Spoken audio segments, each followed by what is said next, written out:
Welcome to Up an Octave, a podcast by Sonivia. I'm your host, Rue Spence, founder of Sonivia, the podcast management agency that helps women and non-binary people take up space in podcasting. Up an Octave is here to support you in your podcasting journey, from how to market yourself, how to sound great, how to edit for your specific voice, and how to make your podcast feel like magic. Thanks for tuning in. Let's get into it.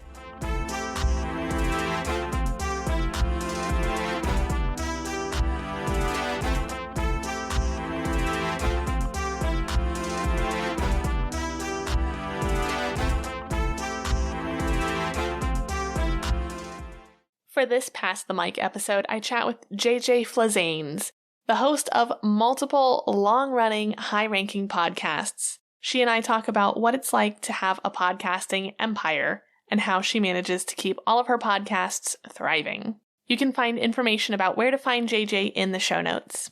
All right, JJ, welcome to the show. Thank you for being here. How are ya? I'm great. Thanks, Rue. Awesome. So you are like a podcasting hero at this point because you have a network with over a dozen shows. You've been at it since 2016. Is that right? No, 2014. 2014. Okay. So you've been at it almost a decade. What was that like for you getting started almost a decade ago? Well, I'd started out as a personal trainer who also dealt with spirituality and emotional processing.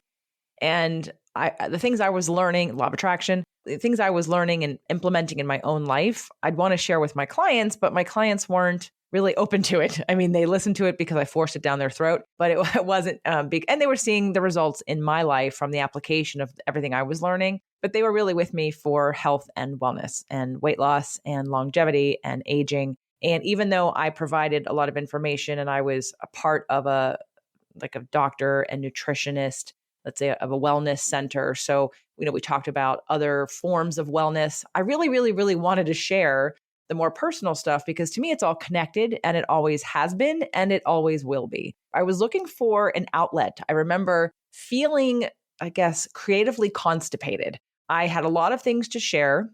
By that point, I had written 2 books and I didn't really want to write a blog. I have a lot of fire signs in my chart. I'm a Pisces, but got a lot of Sag. So my cadence, my speed, I'm very fast. I'm a fast talker. I'm a fast thinker. I can also turn off and shut down. It's not that it's anxiety driven, it's passion driven.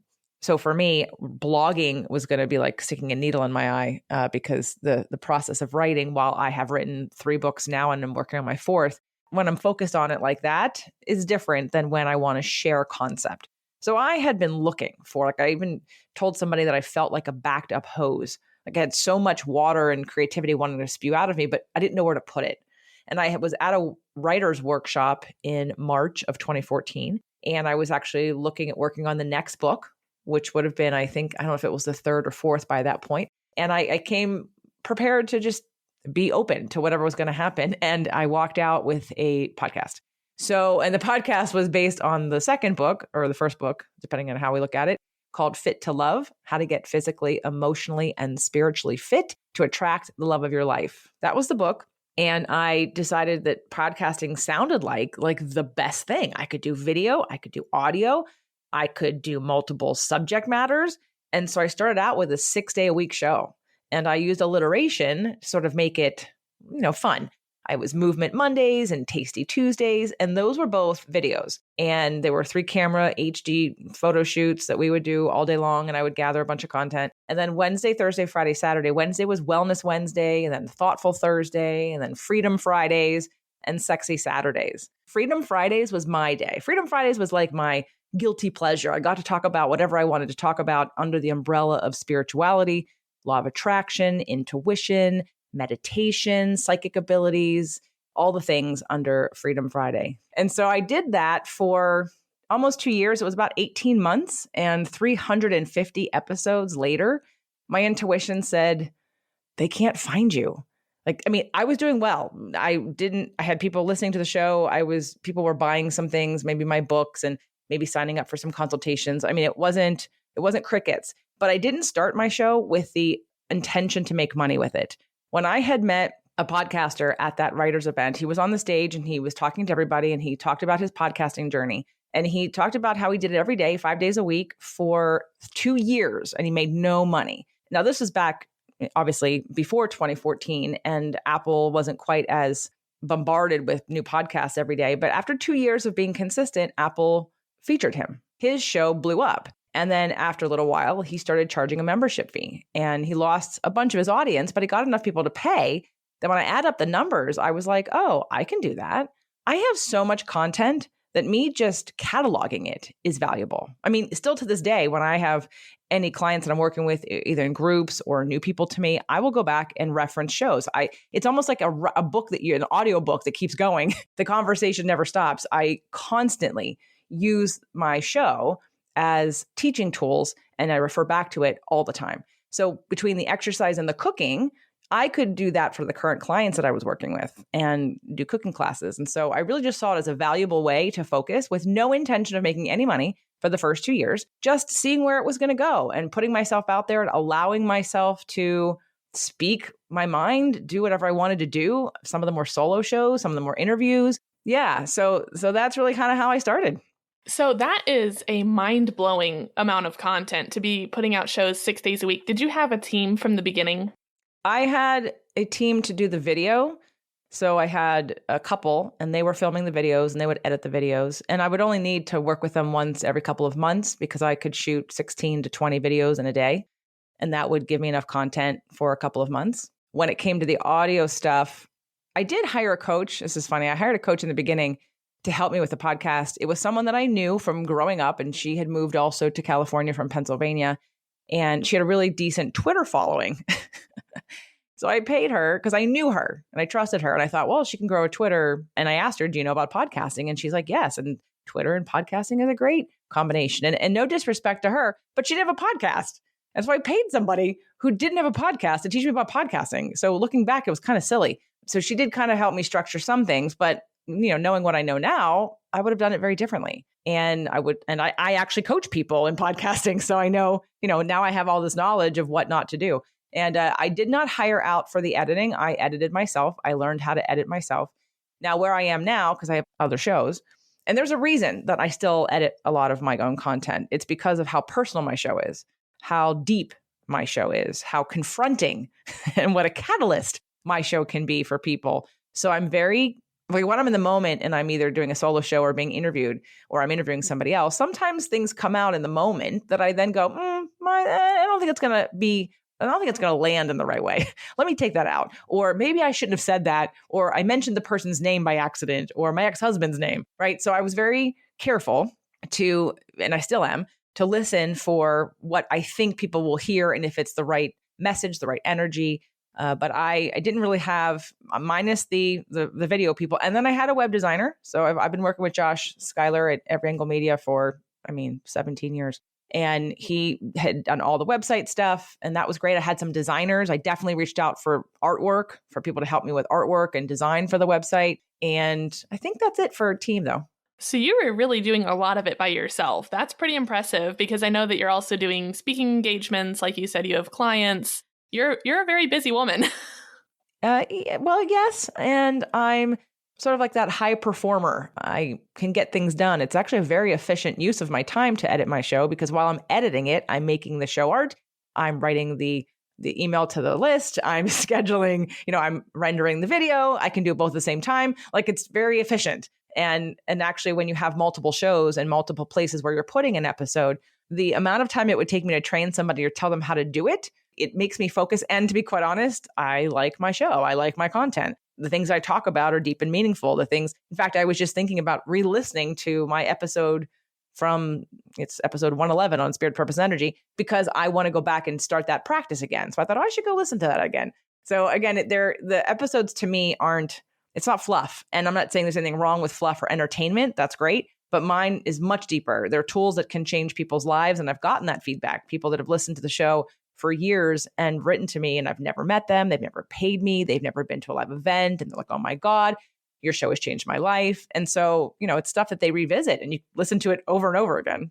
I love it when people are self-empowered to edit and really get into the meat of their own show. I think that that's such a cool relationship to have not only with your show and your brand, but with yourself, because it's so intimate to listen back to yourself. I think that's why so many people are like uncomfortable. They're like, oh my God, I hate how I sound on recording, is because of just how intimate it really is. Well, to me, that's why it's successful. It's because I'm not handing it off to somebody else. And there's no disrespect. I will eventually have to, I think. I think at some point there will be a breaking point where I will have to train somebody within my own community who knows my voice, who knows me intimately, and would be able to listen with my ears. I'm not ready for that yet. I don't need that yet. But at one point, I do believe that it's because of the amount of time, love, and attention that I put into my episodes, that the reason why. So to continue the story of how this sort of came to be in 2016, when I got that intuitive hit. Now, I had been working with a coach kind of, and I'd heard that person say, stay the course until it's successful. Like, don't change, don't drop it, keep going. And it wasn't that I was going to change course. It was that I wanted to redefine. And I have a lot of knowledge in different areas, and I'm very specific with that knowledge. And I was looking at Fit to Love, and it was the wrong umbrella. I was like, well, people don't know that I'm talking about astrology under Fit to Love, or that under Movement Mondays, I'm an expert in biomechanics, or that under Freedom Fridays, that they know it's law of attraction. So I thought I'm missing an opportunity of these key words to be found. So that is when I just decided, rather than, I wasn't changing directions, I just decided to take the 6 days a week and make 6 different shows. And actually didn't quite make 6. I started with 4. And I took 4. And it was really the branding. It was the packaging. The episodes, originally when I launched, I thought, well, I'm going to just take all of the shows from Freedom Friday. And I did it in the order of business. I thought, you know what? I don't have anything to offer anybody. I'm not selling anything. I have nothing. I have no freebies, no landing pages. I have nothing built in for all this stuff I talk about on Freedom Fridays. So let me start with that one because it's the easiest. And I'm just going to take all the episodes and repurpose them, which I think at the time was maybe 13 or 15 episodes. So I did the new music. I, did the intro and outro. I did the new graphic. And then in October, I put it up there. I was like, okay, here it is. Spirit, Purpose, Energy, go fly and be free. And then I was going to move on to the next one, which was going to be Sexy Saturdays, which became Women, Men, and Relationships. And I think I launched that one 2 months later in December. But the funny thing that happened was the minute I put out Spirit, Purpose, and Energy, and it already had 15 episodes, I started getting emails. Hey, I love this. This is amazing. What's next? Would you have more? This is changing my life. What else do you have? And I thought, what? Okay. So then the best thing about podcasting and the best thing about being in business like I am now is that it's not about me telling you what you need. I mean, there's part of that, but it's really listening to my audience and addressing what they think they need and what they're willing to buy and what they want to do and finding that sweet spot. So I let my audience tell me what they wanted. And I created a freebie, invited people to join this 30-day manifestation challenge. And that show blew up. And so then I started creating products and programs. And now Spirit, Purpose, and Energy is my most popular show by far. I'm sure I'm close to about 3 million downloads right now. Congrats. That's awesome. And so we talked a little bit about your intimate relationship with the shows at large, but in particular for Spirit, Purpose, and Energy, which was also nominated for a People's Choice Award and is in the top 0.5% of all podcasts on Listen Notes. What else do you think has contributed to that level of success for you? Well, because I teach law of attraction, and the truth was, that's what I wanted to talk about. I started the show to give people what they wanted, and I sandwiched in there what I wanted. So it was really about honoring my passion, my sharing what's going on for me, being real, being authentic. And because I am a catalyst, because I have a lot of Sag, I can be extremely blunt, but with love. But it's also the passion that I have, I think. I'm definitely not afraid of criticism anymore because I've busted through all of that in the beginning, of putting these shows out there. I mean, when I was married, my ex-husband and I would definitely have conversations or fights about certain things that he didn't think I should say because he said, you're not qualified to say that. And I said, what do I need to be qualified for? I understand this concept. I've learned this work and I see it every day. I've been talking about it for my whole life. And then I put it out there. And I would get a great response and I would be helping people. I'd be changing lives. Me not being afraid of putting it out there and then doing it. And then even in the face of people that get triggered by me. See, I teach emotional processing. So I understood that I might be triggered. I might feel bad when someone has a criticism, but I also 100% recognize it isn't about me. Because I don't know them. If I say something that pisses somebody else on the show, if they're upset by what I've said, I don't know them. I've never met them. It's not personal. So I recognize that the trigger in them, I'm just the mirror. So understanding that keeps me really focused and kind. I think that for me, the success is my intention, my heart, my authenticity, my willingness to grow. Every time I have a live event, which is usually every year, but I took this year off, I will ask everybody, and they're all for my audience, raise your hands if in the last year you've seen me grow, and all hands go up. I do not teach anything I do not do or practice or haven't done before. So I think that keeps me to them real. I'm not just a figure who has it all together. I'm a human being, and anyone that tells you that they have it all together is lying to you. I think that makes a lot of sense. And I know for my clients that the fear of those early negative reviews is sometimes enough to stop them. So I really find that information from my guests to be super impactful, and just really bringing up, seeing that it's their pain point, not yours, is huge. Well, it's definitely a growing opportunity for you. And you have to ask yourself, what's bigger, your passion and purpose or your fear? And if the fear is going to win, you're never going to get it done. No, 100%. So podcasting has obviously changed significantly, even like in the last 2 years since the pandemic, but particularly in the last 9 years since you started. If you were starting over from scratch today, what would you do differently? I would have hired somebody who has a podcast, and I would have hired somebody who has a podcast that has an audience that buys from them. Some people can monetize from their guests, from the guest seat. Some people get sponsorships if they get to a certain level and they have enough downloads. But I have always been interested in building a community. And there are people that have a lot of downloads, but they've got crickets when it comes to offers. Nobody buys anything. Nobody communicates. Nobody's reaching out. And when I was going through my time, I realized that, I had some podcaster friends who had double the downloads I did, but they couldn't put a room of 20 people together. So it's the engagement piece. So I would have looked for somebody who could have taught me faster. Although honestly, this was all part of, I wouldn't change it, because the only thing I would have done differently would have been the file sizes. So I was putting the audio and video on the same podcast. And that's a lot of data for somebody's phone or device. And they're not going to watch the video on the same platform that they hear the podcast. And that I did not understand. So the technical side of that would have been helpful to realize. I did finally put out video podcasts and repurpose those videos, but I was literally putting video and audio on the same audio platform. And I didn't understand that. So someone who had a podcast would have been the first start versus someone that didn't. That makes a lot of sense. And that's actually something that if listeners want to go back and listen to the first 3 episodes, I talk about the different models of podcasting, whether that's funneling into your offer, becoming your own brand, just having fun, because I see time and time again that not having a vision for what you want to get out of your show is where people get into the weeds. Yeah. If you don't understand what you want out of it, you don't know how to structure it. All right. So what advice would you have for someone who is kind of in that place where they're like, I know I want to start a show, but something is holding them back? How would you encourage them to actually pull the trigger on getting started? Depends on what's in their way. I actually had a podcast mastermind with my partner, Doug Sandler, who owns Turnkey Podcast Productions. And while he is a coach in a very specific way. He does not focus on building a community versus I did. And so we've monetized in all different ways. And we had some clients and I thought, let's do a mastermind. So we had a podcast mastermind. And what I realized at the end of the year, or maybe it was like a year and a half, I realized that I don't want to coach podcasters that aren't aware that what stops them is them.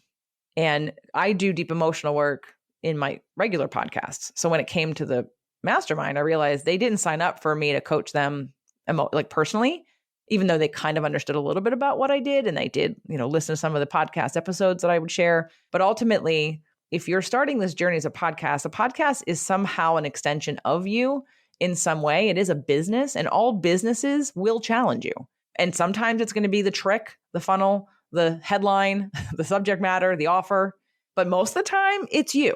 Most of the time, it's your upper limits. Most of the time, it's your negative beliefs. It's your core wounds. So if you're not willing to address those or work on them as you grow, as you get stuck at the next plateau, then figure out who you can model or get some extra help with that. Because I would say this is a journey that if it's not something you'd be willing to do for free, forget that you need any money. Forget that you need to pay your bills. Imagine everything's paid. What would you talk about? What would you come to the table with? What would you help people with for fun?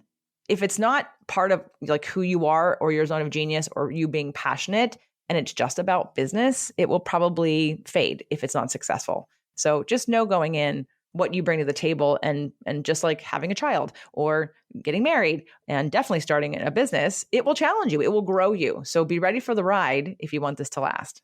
It's such a long game. You talk about how when you finally switched over from the Free Friday into actually having that be its own show with Spirit, Purpose, and Energy, how having those 15 episodes banked already gave people so much content that I feel like people who are starting off with just, 1, 2, 3, 4 episodes. Yeah, it takes so much longer to grow because people do want to build that relationship with you. Yes, definitely. And, the podcasting community is a great community too. So if you get involved, get involved. Go to, a group event, go to a meetup, create a meetup, meet other podcasters. I really enjoy podcasters because we all have our own shows. And so when we're talking to each other, we're not pitching each other, products and services necessarily. We're really just having conversations. And most of us like to talk and think and share and create. And that's a creative energy that when you're around it and more people are doing it, it's just super fun. That's honestly my favorite part of what I do because I get to hear and engage in so many different creative processes. There are so many different ways to make a podcast, and I don't believe that there is a right or a wrong way to do it. It's just finding the systems that are going to work for you and your show. Right. I have a client right now who's starting a podcast. Every time we have a session, she'll say, "Can I?" And then she'll say, "No, I know I can. I can do whatever I want." Because I've always said, you can do whatever you want. It's your show. And it's about testing. There's no cookie cutter way to do it because there's the combination of you, your message, your brand, your guest or your reach. There's no cookie cutter. It's really, to me, you base it around who you are, your zone of genius, your passion, your purpose, and your business, and then your goals. And all you can do is test. All you can do is have an offer and see if it works. Invite them to a freebie and see if they get it. Invite them to a Facebook group and see if they come. And then you test one thing and go, okay, that worked or it didn't work.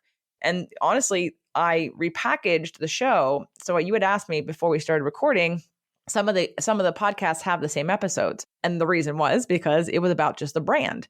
And it's been so interesting to see how men will come to women, men, and relationships because of the cover. It's black. It's a shadow of a couple. It's, the writing is in red and white. It's not extremely feminine. It's a little bit more neutral, versus Spirit, Purpose, and Energy is more feminine. So I get more women that download that show. And so the way they come in is different, but they all usually end up in the same place. And that's such a lesson too, right? Doing that on the ground market research and kind of course correcting or pivoting when you thought something was going to perform a certain way with your audience, but it's actually something else that's resonating with them. It's been very interesting. The last show that I published that would still include the current episode of the week is called Health and Wealth. And that did have a different business plan. And I got sponsors for that show before I ever launched that show. But I didn't really want to keep up with that format. And so I just sort of blended it into the other shows. And it's been funny because in my membership, I had somebody join a couple months ago. And I always ask on a group call, where did you come in from? How did you find me? And that person said Health and Wealth. Now that has the lowest downloads of all my shows. And I'm like, what? So to get a paid person a little closer through the low. So you think, oh, it's not doing that well. Should I get rid of it? No, never get rid of it. Especially if, I don't know what publisher or host that you use. I use Libsyn, love Libsyn. Shout out to Libsyn. And $5 a month. If you're going to stop publishing your show, keep it up for a while and let's see what happens. It's only going to cost you $5 a month for them to host your content that someone else could find a little bit later. I think, to me, podcasting is the best advertising tool ever. It's so valuable. Ads don't build relationships. Podcasts build relationships. Yeah. And that's a huge part of why I started listening to podcasts. I was driving a ton for work and I was really isolated, just me in my car driving to appointments. And it filled that parasocial relationship for me. And I got to have those conversations, even if they're one-sided, that got me using my brain and thinking in a new way. Totally. Yeah. I think, for you started out listening to podcasts, and that's one thing I didn't do. I wasn't a podcast listener before I became a podcaster. So I think that understanding, it didn't hurt me, except in that initial, I probably spent more money than I needed to because I bought the biggest hosting package you could because of stupid file sizes of all the videos. And I didn't understand that piece. So I probably spent a little bit more money than I needed to, but I didn't understand that as a user. And now I know that a lot better. Well, is there anything else that you want to share with aspiring or new podcasters? before you do this, I mean, you'd mentioned like the long game. This is a long game. This is not a short game. But also every step that you take is strategic. It shouldn't be random. And I would say put some thought into how you post, when you post, why you post, what order things are going in and why. And, considering doing both, depending on your topic, of course, solo shows versus group panels versus interviews. Like you could do all kinds of things, but just be intentional about it and do it with like a perspective of testing something. And then just know that you want to get to the year mark. Don't quit before a year. If you can't stick it through it for at least a year of consistent posting, a year of having at least episode every other week. I think once a month is too little. If you can't do every week, start with twice a month. And if you can't keep that up for a year, then wait until you're so passionate about what you're going to talk about that you can commit to that. And again, you can record them all up front and then, space them out over the year. But because your show needs time, there are more shows being published every day right now than when I started. And I started at a really high time too. So it's not that your show is going to get lost because most people don't start and stay. That's the other thing. There's pod fade all over the place. People start a show and they have 6 episodes and they put it down, they walk away because they think it's a quick fix. Podcasting is not a quick fix. It is a relationship builder that will take some time. And I just say, be clear about your commitment before you get started. So you can at least give it a year. I'm going to say go even 2 years before you give up on it, but have a strategy and be clear about where your passion lies. See, that's why I always ask that question, because I feel like there's always just another little nugget. That's such good advice about that year mark. I really do feel like that's where people see change happen in their listenership, in their engagement with their audience. So yeah, I think that's really, really powerful to wrap up on. So obviously information about you will all be in the show notes. People can find you at jjflizanes.com, and all of your podcasts are available on the major podcasting networks. Is there anything that I'm forgetting to plug for you? No, I think that's perfect. It's the Empowering Minds Network, which also it's empoweringmindsnetwork.com. We'll take you to all the shows as well. And that's great. Thank you so much. Thank you so much for being here today, JJ. It was great to hear some more insight from a seasoned podcaster. Thanks for the opportunity, Rue. That's all for today. Next week, I will be back to talk about how to take a break without your audience knowing, which is super important as we approach the holiday season. In the meantime, you can find me on Instagram at Sonivia Studios, where I keep the conversation rolling. While you're here, leave me a 5-star rating or a review, because just like your show, mine needs those to grow, and share this with a podcaster who you think it would inspire. I'll talk to you next week. Thanks for helping me take podcasting up an octave.